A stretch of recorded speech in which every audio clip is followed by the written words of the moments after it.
If you have a green card application in progress right now, or if you are planning to file one in the next few weeks, I need you to stop what you are doing and watch this video before you submit a single page of paperwork. Because right now, USCIS is flagging and rejecting applications for a specific error that thousands of applicants are making, and most of them don't even know they made it until they receive that notice in the mail.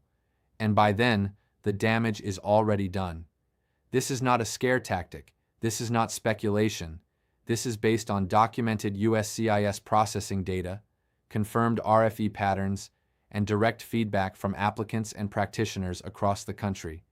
And in the next 12 minutes, I'm going to tell you exactly what the error is, who is making it, why it is triggering denials and requests for evidence at a rate that should concern every applicant right now, and most importantly, what you need to do today to protect your case. Stay with me. This matters. My name is Raymond Crivello. I am a senior immigration analyst and consultant, and on this channel I break down complex immigration developments into clear, fact-based analysis you can actually understand. I cover USCIS policy changes, visa bulletin movements, processing delays, regulatory updates, and enforcement shifts, not based on rumors, not based on panic, but based on documented evidence, official sources, and real-world applicant experience. Before we go further, I want to be transparent with you, as I always am on this channel. I am not your attorney, and nothing in this video constitutes legal advice. This content is strictly for educational and informational purposes. Every immigration case is different. Please consult with a licensed immigration attorney or accredited representative about your specific situation before taking any action. Now, let's get into it.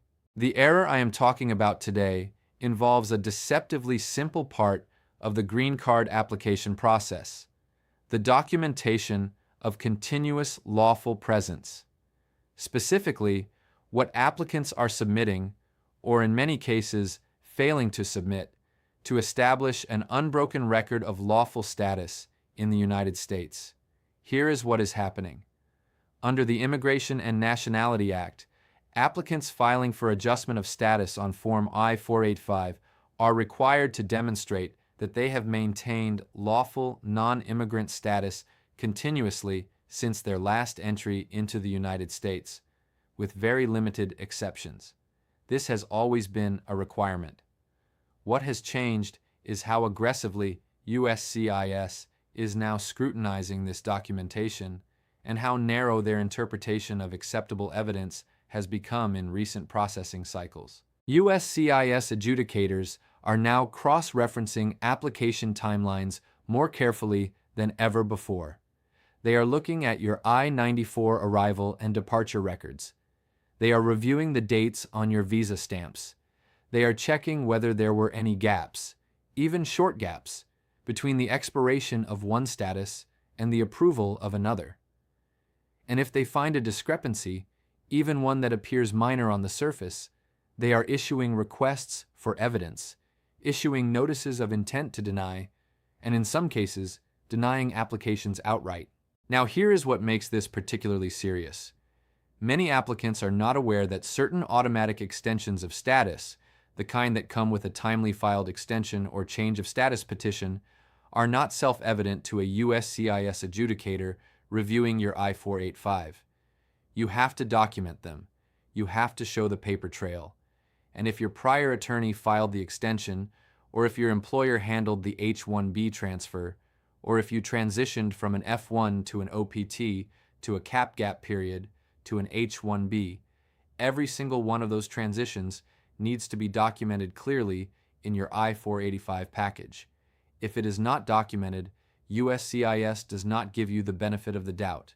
They issue an RFE, and right now, those RFEs are coming faster and with shorter response windows than we have seen in several years. But here's where this becomes critical. It is not just the gap itself that causes the problem. It is the assumption that many applicants and even some practitioners are making. The assumption that USCIS already has access to all of your prior status history in their own system, and therefore, You do not need to resubmit that documentation with your I-485.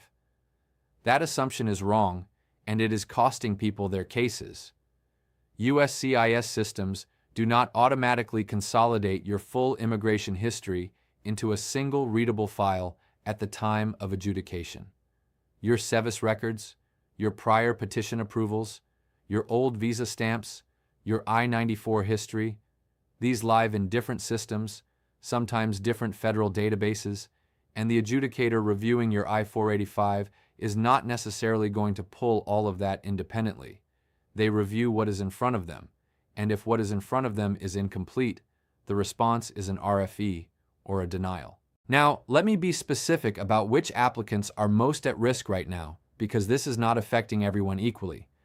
Employment-based green card applicants who have been in the United States for several years on H-1B status, particularly those who have gone through multiple employer transfers, are among the highest risk group. If you changed employers under portability provisions, if your H-1B was extended in one-year increments, if you had any period where your status was technically in a cap gap or an automatic extension, all of that needs to be accounted for in your I-485 filing with supporting documentation. F1 students who transitioned to OPT, then STEM OPT, then H-1B are another high-risk group. The transitions between those status categories are frequently misunderstood, and the documentation required to prove continuous lawful status throughout those transitions is more complex than most applicants realize. L1 visa holders who have been transferred between companies or between intra-company roles also at risk. And family-based applicants who entered the United States on a visa that has since expired and are relying on an exception, such as an immediate relative petition, to adjust status despite the overstay, need to be especially careful about how they document their circumstances. There is one detail most people are missing, and I want to make sure you hear this clearly. The burden of proof in an I-485 adjustment of status case falls entirely on the applicant, not on USCIS, not on your prior employer, not on your school, on you. You must affirmatively demonstrate that you maintained lawful status, and if your documentation package does not tell a clear, airtight story, with no unexplained gaps, no contradictory dates, no missing approvals, USCIS will not fill in the blanks for you. Let me give you a real picture of what this looks like in practice. Imagine a software engineer. Let's call him Daniel. Daniel came to the United States on an F1 visa in 2016, completed his master's degree, transitioned to OPT, then STEM OPT extension, then was picked up in the H-1B lottery, and began working for a technology firm in 2020. In 2022, his employer filed an I-140 immigrant petition on his behalf, which was approved. In 2024, Daniel changed employers using H-1B portability under INA 204J, which allows applicants with an approved I-140 and a pending I-485 to change jobs without losing their place in line, provided the new job is in the same or a similar occupational classification. Daniel's new employer is great. His attorney filed the I-485 in 2023. Everything looks clean on the surface. But when USCIS sends an RFE in early 2025, it asks Daniel to provide documentation of his continuous lawful status from the time of his F1 entry through the date of filing, and Daniel and his new employer's HR team cannot immediately locate the full chain of documents: the OPT authorization card from 2018, the STEM OPT extension approval, the original H-1B approval notice, the H-1B transfer notice from his first employer to his second. That RFE has a response deadline, and if Daniel cannot respond completely within that window, USCIS can deny the application, and a denial of an I-485 is not the end of the world in every case, but it is a serious setback. It can affect timelines by years. It can create complications if Daniel's priority date retrogresses in the meantime. It can affect his employment authorization and travel documents while the case is pending or refiled. This is happening to real people right now, not because they did anything wrong in terms of their immigration behavior, but because they did not document it properly. Now here is what you need to do. And I want you to treat this as a concrete action plan, not just general advice. Step 1. Pull your complete immigration history today. Do not wait.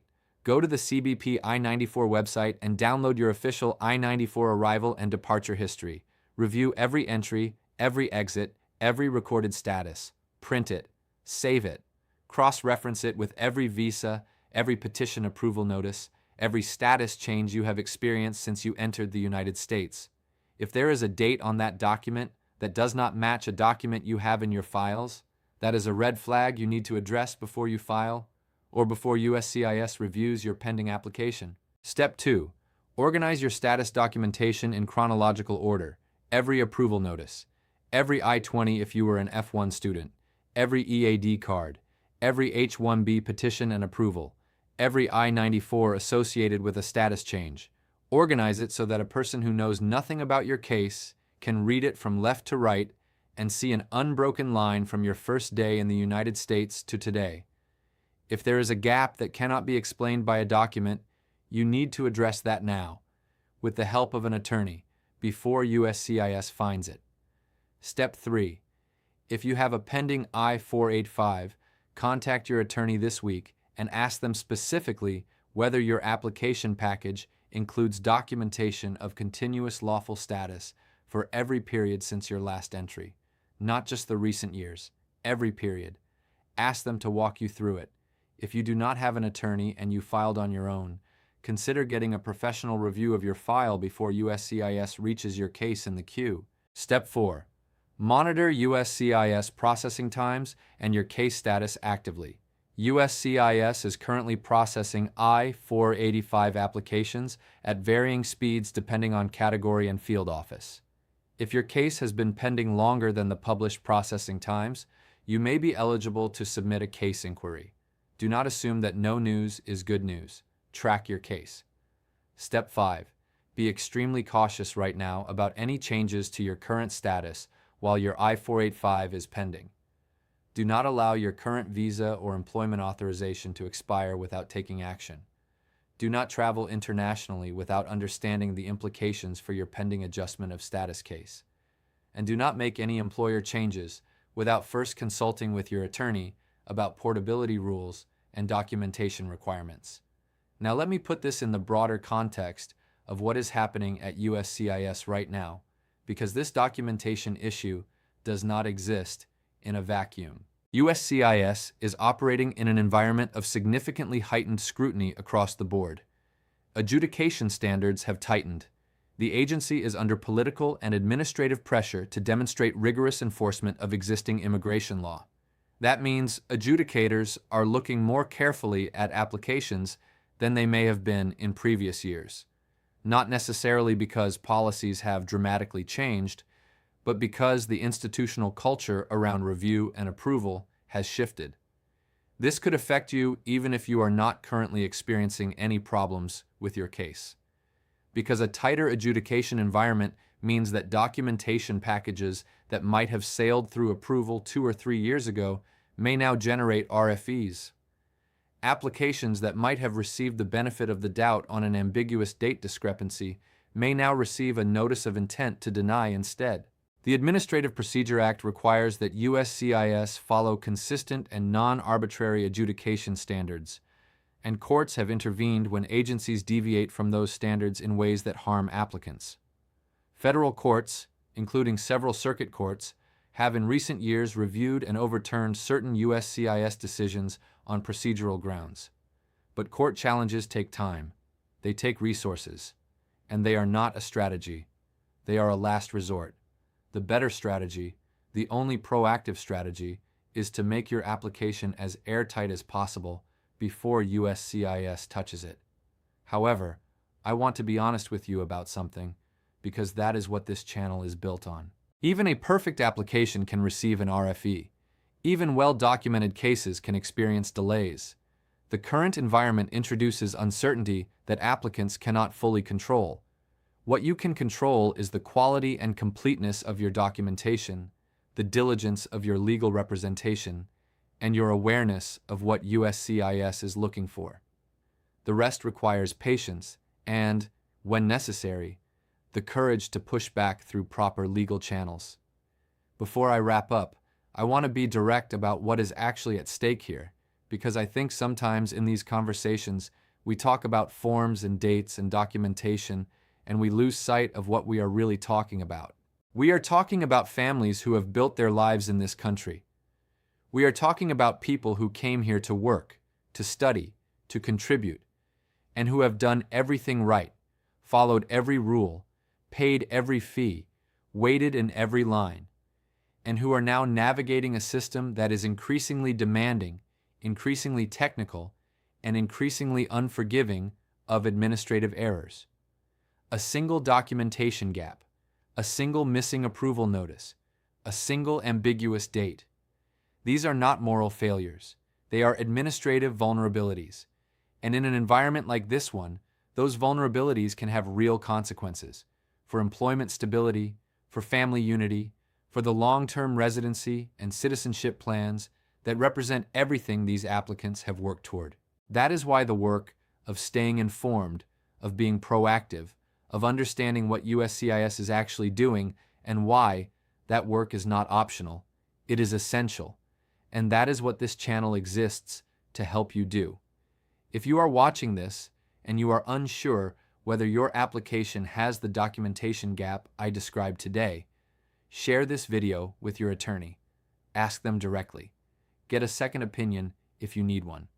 The cost of a consultation is far less than the cost of a denial and a refiling, and far, far less than the cost of a timeline setback when you are already deep into a years-long wait.